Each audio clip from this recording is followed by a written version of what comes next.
Estamos en el mes de las misiones y yo creo que el Señor nos guió cuando en su día pensamos, bueno, tuvimos el mes de la familia y el matrimonio el mes pasado y entendimos que el Señor nos había guiado a hacerlo así, a hablar, a profundizar en el matrimonio, en la familia. Y yo creo que el Señor nos ha guiado también a la hora de elegir este mes como el mes de las misiones. Como bien sabéis, el mes de noviembre empieza con un día que hasta ahora era el Día de Todos los Santos, es decir, un día en el que se hacía memoria de las personas que ya no están con nosotros físicamente, pero sí que están en nuestra memoria, ¿no? Se le da en llamar el Día de Todos los Santos. Pero bueno, ha habido una evolución en este día, ha habido una evolución, ha habido influencias, ¿cómo no? El adversario no se va a quedar tranquilo. Y ahora resulta, pues, que se celebran otras cosas, como el Halloween, ¿no? No voy a entrar a hablar de eso, podríamos hablar largo y tendido del origen, de los druidas celtas, etcétera, etcétera. No voy a entrar. Simplemente decir que es una fiesta donde se usan máscaras, disfraces. Hermanos y hermanas, si para alguna actividad necesitamos disfrazarnos o enmascararnos, no participes de ella. Porque a Cristo se le va a cara descubierta. Todos aquellos que se enmascaran es porque quieren ocultar su identidad. Pero mira, hay alguien a quien no se le puede ocultar nada, que es a Jesús, es a Dios. Él es trascendente. ¿Qué significa trascendente? Que trasciende, que va más allá, que ve más allá de las máscaras, de cualquier cosa que podamos nosotros, con la cual pretendamos taparnos. Qué triste que nosotros mismos a veces también pensemos que podemos hacer cosas sin que Él lo sepa. Qué triste. ¿Cuántas veces no tenemos que arrepentirnos por haber hecho algo que pensamos que nadie veía o que a nadie le importaba? Pero eso es menospreciar a Dios, eso es menospreciar a Cristo. Porque fíjate lo que dice el Evangelio. Dice, ¿acaso alguien encendería una lámpara y luego la pondría debajo de una canasta o debajo de una cama? Claro que no, dice Jesús, claro que no. Nadie enciende una luz para esconderla. Dice, una lámpara se coloca en un lugar alto donde su luz alumbre. Eso es lo que nosotros queremos hacer, ¿verdad? Queremos levantar, que la luz de Cristo siga brillando allí, por medio de nosotros, que no somos sino reflejo de su gloria. Y dice el Señor Jesús, estoy en Marcos 4, verso 22, pues todo lo que está escondido, tarde o temprano se descubrirá, y todo secreto saldrá a la luz. ¿Eso quién lo dijo? Jesús. Y si lo dijo Jesús, ¿se cumplirá? A pies juntillas. Voy a volver a repetirlo. Todo lo que está escondido, tarde o temprano se descubrirá, y todo secreto saldrá a la luz. Y añade Jesús, el que tenga oídos para oír, que oiga. Y yo creo que tenemos un Dios que trasciende, al cual no se le puede ocultar nada. Y cuando hablamos de misiones, ayer lo decíamos en el desayuno, dice, bueno, ¿a qué nos ha llamado Dios? Pues a ser testigos de Él, ¿no? A ir y a hacer discípulos hasta el último lugar de la tierra. Esa es la gran comisión que se ha llamado, gran comisión. Y fíjate que a veces podemos pensar, bueno, pues ya irán los misioneros, ¿no? Ya irá alguien a llevar el evangelio allí, aquí, a donde sea. Mira, te voy a decir algo. Eres única, eres único, eres irrepetible y Dios te ha puesto en esta época y no te ha puesto en otra. Hermana y hermano, lo que tú no hagas, nadie lo hará. Y lo que tú hagas, nadie lo hará tampoco. O sea que no elegimos la familia donde nacemos, nunca. Nadie ha elegido la familia a la que va a pertenecer, nunca nadie ha elegido el tiempo en que iba a nacer y nunca nadie ha elegido el lugar donde iba a nacer. ¿Eso quién lo elige? Dios. Y Dios te ha puesto en esta época, en este tiempo, con un propósito, y es que te unas a Él en sus propósitos para llevar su luz a las personas que te rodean. Y es algo que tú tienes que hacer, reflejar la luz de Cristo. El Evangelio revela claramente esta verdad. Dice que Jesucristo dijo a los discípulos que estaban allí con él: id y haced discípulos en todo el mundo, hasta el último confín de la tierra. Y luego dijo: el cielo y la tierra pasarán, pero mis palabras no pasarán jamás. Bueno, qué maravilla. Ahora, nosotros deseamos que Dios se una a nuestros propósitos, porque cuando Dios nos plantea esta misión, la pregunta que nos hace es: ¿tú quieres que yo me una a tus propósitos o tú quieres unirte a mis propósitos? Cuando Jesús nos llama, nos rescata, nos redime, nos hace parte de su familia, nos pone en un lugar, nos pone en una iglesia, ¿qué es? ¿Porque Él se ha unido a mis propósitos, a mis pobres propósitos, o porque espera que yo me una a los suyos? Claro que sí. Dios no te ha llamado para que estés constantemente recibiendo bendiciones, que sí, sino para que tú seas de bendición para otros. La iglesia es el único club del que se benefician los que no forman parte de él. ¿Te has parado a pensar que la iglesia es una bendición al mundo? Nadie por sí mismo, nadie de los que estamos aquí es suficiente. ¿Qué necesitamos entonces para llevar a cabo esta misión? ¿Qué necesitamos para llevar la luz de Cristo? ¿Verdad? Lo dice Hechos de los Apóstoles. Este libro de Hechos de los Apóstoles se titula así, Hechos de los Apóstoles, pero yo diría que es Hechos del Espíritu Santo. ¿A que sí? Porque son los hechos del Espíritu Santo a través de los apóstoles, a través de su pueblo. Y fíjate cómo comienza el libro de Hechos. Dice el capítulo 1, verso 1, Teófilo, oh gran Teófilo, en mi primer libro, ¿cuál era el primer libro que Lucas le había escrito a Teófilo? El Evangelio.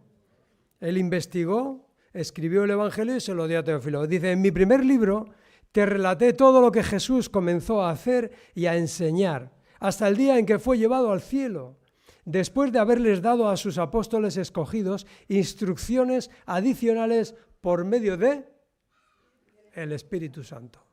O sea que lo primero que resalta en esta gran comisión que el Señor nos pone en nuestras manos es que la Iglesia recibe las instrucciones del Señor por medio de su palabra inspirada y por la guía del Espíritu Santo. Sin la guía del Espíritu Santo no entendemos la palabra en su conjunto. El conjunto de la palabra de Dios es verdad. Por lo tanto, lo primero que tenemos que hacer es saber que tenemos que vivir, orar y servir a la luz de la palabra y en el poder del Espíritu Santo. En una ocasión el Señor Jesús les tiene que decir a los fariseos, a los religiosos de su tiempo, le dice, ignoráis las Escrituras y el poder de Dios. Hay personas que conocen las Escrituras e ignoran el poder de Dios. Hay personas que quieren el poder de Dios ignorando las Escrituras y eso no puede ser. Algo falla. Conozco las Escrituras y obro con el poder del Espíritu Santo. Y aquí Lucas le está diciendo a Teófilo, Teófilo, el Señor Jesús dio instrucciones a sus apóstoles por medio del Espíritu Santo. ¿Cómo te las está dando a ti? Por medio de su palabra y de su Espíritu Santo, porque has nacido de nuevo. Y continúa el verso 3 y dice lo siguiente, durante los 40 días después de que sufrió y murió, Cristo se apareció varias veces a los apóstoles y les demostró con muchas pruebas convincentes que Él realmente estaba vivo. Y les habló del reino de Dios, de las cosas del reino. 40 días. ¿Os suena la palabra 40? La palabra o el número 40 en la Biblia siempre significa cambio. Cuando una persona tiene un hábito, malo o bueno, si quieres vencerlo, necesitas 40 días de dejar de hacerlo. ¿Y qué necesita una mujer después de un parto? Una cuarentena. Siempre que ves estas cosas, tienes que pensar, si la Biblia dice 40, ¿por qué lo dirá? ¿Por qué lo dirá? Piensa. Porque el Señor Jesús tenía que darles convicción plena de que estaba vivo, debía de manifestarse a ellos, debía mostrarse a ellos para que su mentalidad, cuando recibieran el poder del Espíritu Santo al día 50, sus vidas fueran revolucionadas. Se les fuera todo temor, se les fuera todo el miedo que tenían. Estaban en aquel aposento alto, estaban escondidos, incluso se habían ido a trabajar. Y aquel día en el Espíritu Santo son llenos y salen a predicar el Evangelio. Pero durante 40 días Jesús está apareciéndose a ellos y les está diciendo, yo estoy vivo, yo he trascendido a la muerte. Cuando decimos que el día 1 de noviembre es el día de recordar a los muertos, es porque todos tenemos conciencia de que la vida no se termina cuando dejamos este cuerpo, sino que continúa. Y Jesús, con la resurrección, garantiza que Él venció a la muerte y al pecado. Y que ellos podían estar tranquilos porque contaban con un Jesús vivo. Un Dios que les escuchaba, que los entendía, que los acompañaba, que aunque pasaran por malos momentos, por momentos difíciles, Jesús quería compartir con ellos esos momentos. Y cuando una persona tiene una fe verdadera, una fe sólida, sabe que sea cual sea la situación por la que está atravesando, Jesús está con él. El Espíritu de Cristo está con él. Y seguimos leyendo el verso 4, dice, una vez, mientras comía con ellos, les ordenó, no os vayáis de Jerusalén hasta que el Padre os envíe el regalo que os prometió, el don que os prometió, el Espíritu Santo. Tal como os dije antes, Juan bautizaba con agua, pero en unos cuantos días vosotros seréis bautizados con el Espíritu Santo. Si la primera cosa que aprendemos es que la Iglesia, el creyente, recibe las instrucciones de Dios por medio del Espíritu Santo, la segunda cosa que vemos aquí es que para recibir lo que Dios ha prometido debemos estar en el lugar que Él nos marca. ¿Estás seguro que estás donde Dios te marca?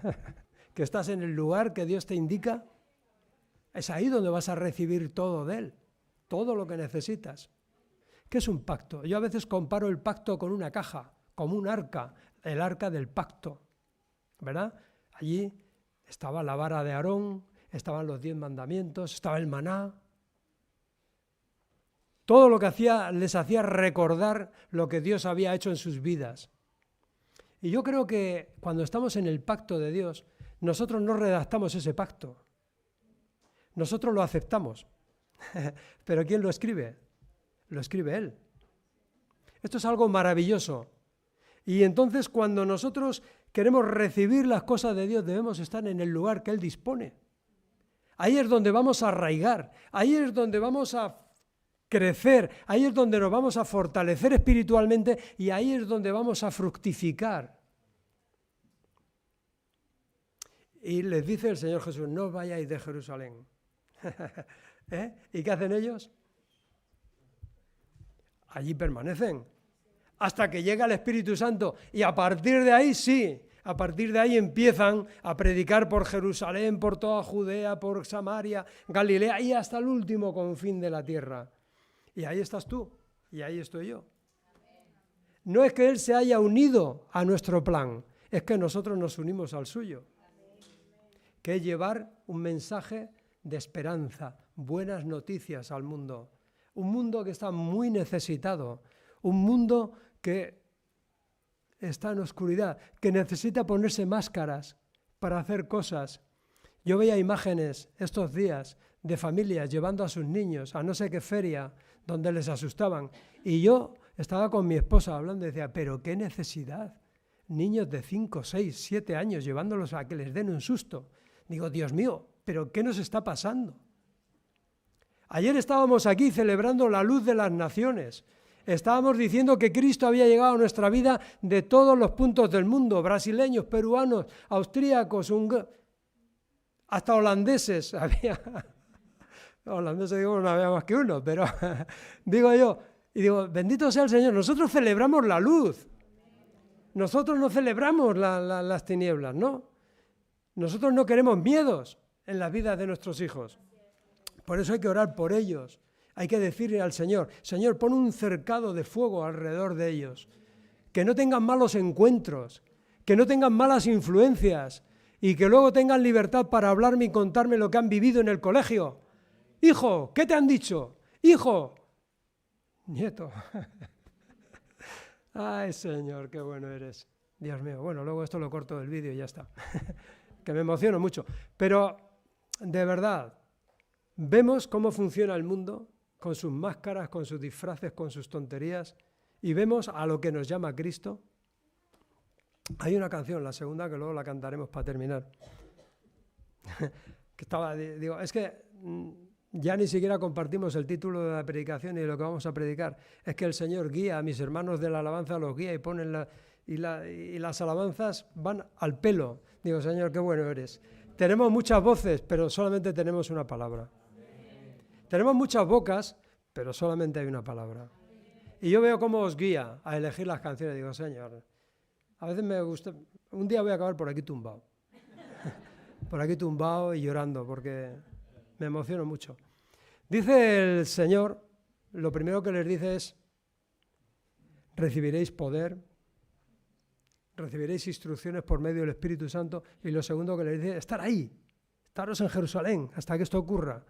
Pero luego en el versículo 6 dice, así que mientras los apóstoles estaban con Jesús, le preguntaban con insistencia, Señor, ¿ha llegado ya el tiempo de que libres a Israel y restaures nuestro reino? Y él les contestó, solo el Padre tiene la autoridad para fijar esas fechas y tiempos, y a vosotros no os corresponde saberlo. Pero recibiréis poder, dinamita, cuando el Espíritu Santo descienda sobre vosotros, y seréis mis testigos, y le hablaréis a la gente acerca de mí, en todas partes, en Jerusalén, por toda Judea, en Samaria, y hasta los lugares más lejanos, hasta los confines de la tierra. Por lo tanto, la tercera cosa que aprendemos es que no nos corresponde a nosotros saber los tiempos, ni las razones de Dios, para llevar a cabo esta misión. Dios te ha puesto en este tiempo, te ha puesto en este lugar y te ha dado todo lo que necesitas para hacer lo que Él te manda.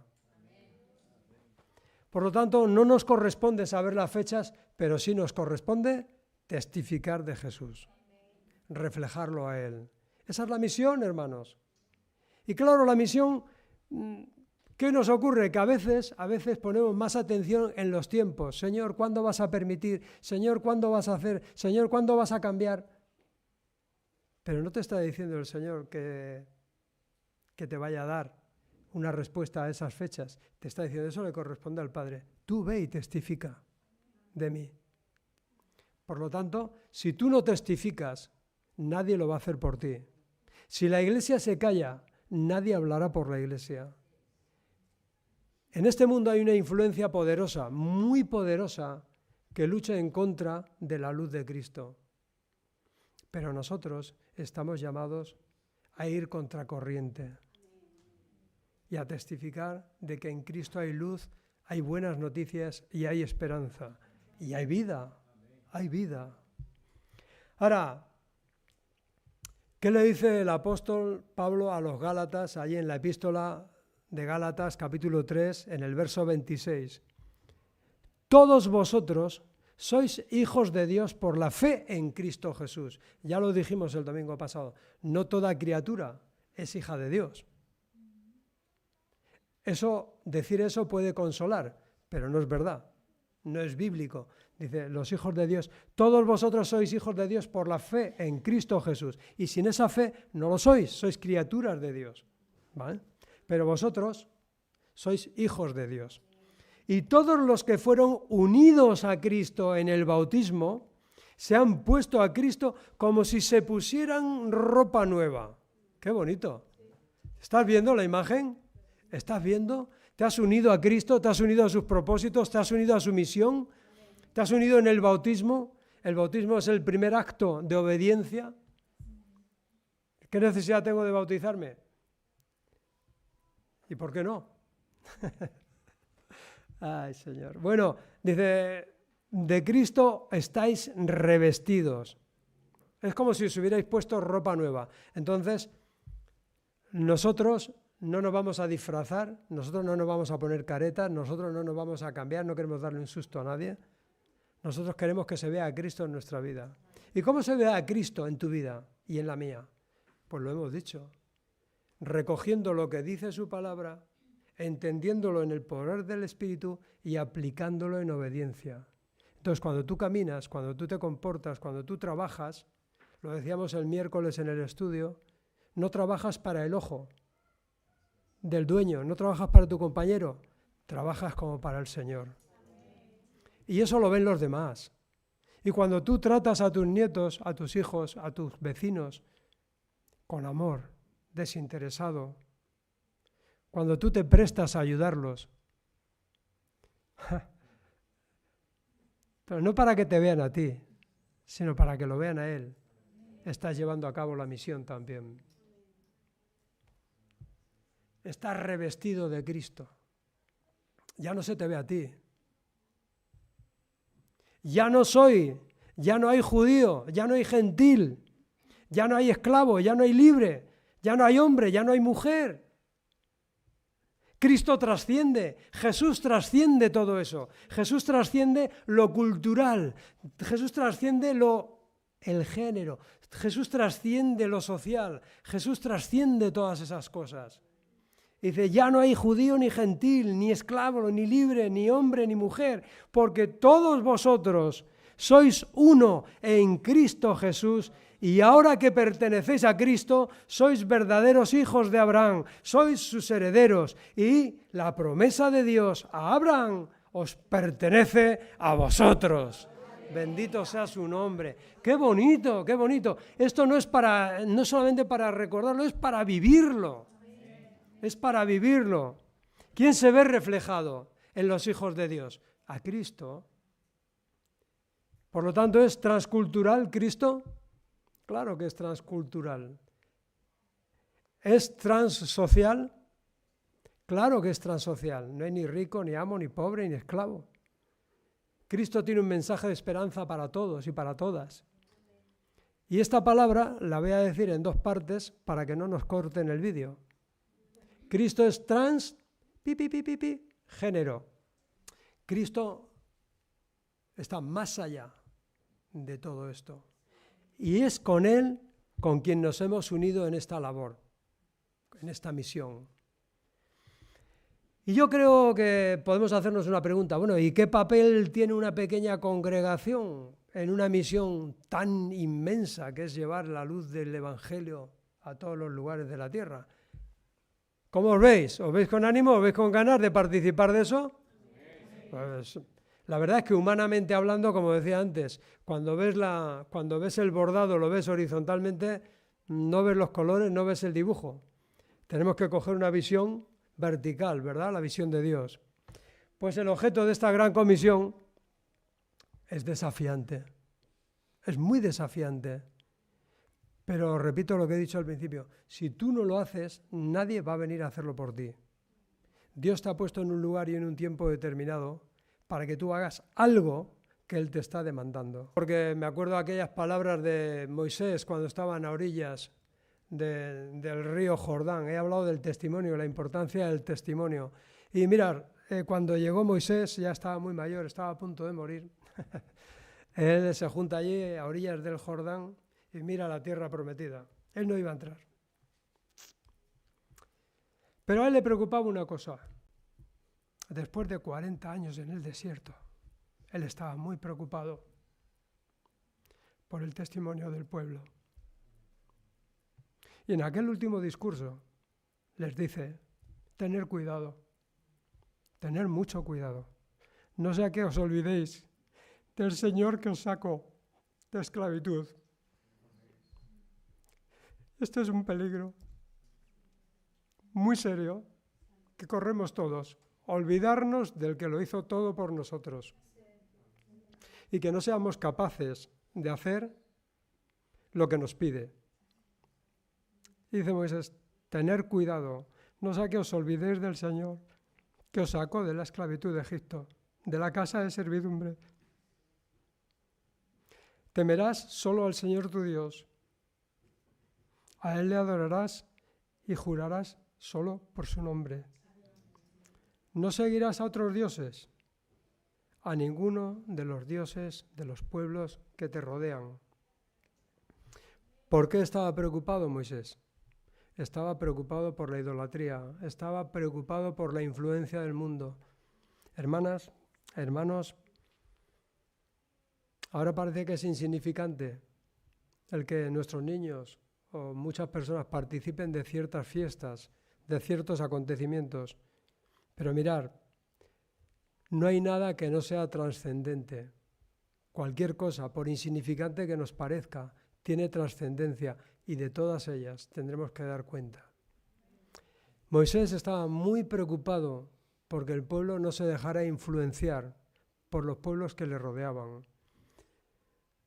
Jesús está muy preocupado porque nosotros como pueblo nos mantengamos puros y fieles a Él, que no nos contaminemos, que seamos capaces de explicarles a nuestros niños, explicarles a nuestros hermanos y hermanas el trastorno que ocasiona dejarse influir por este mundo que navega en oscuridad, que navega en una situación de total corrupción. Y el Señor nos ha llamado a una vida nueva, nos ha regenerado y nos ha dicho, mientras estéis cerca de mí, fieles a mí, esas influencias no podrán afectaros. Esa es la victoria de Jesús. Esa es la victoria. Y estamos unidos a Él. Estamos revestidos de Él. Por eso cuando pasas por situaciones difíciles, cuando te mueves en ciertos ambientes, la gente tiene que ver algo diferente en ti. Tiene que ver a una mujer, a un hombre diferente. Tiene que ver a un compañero de trabajo, a una compañera diferente. Y esto es algo maravilloso, es un privilegio que Dios te concede, es un privilegio que Dios nos ha dado, ponernos en Cristo. Pues que Dios te bendiga.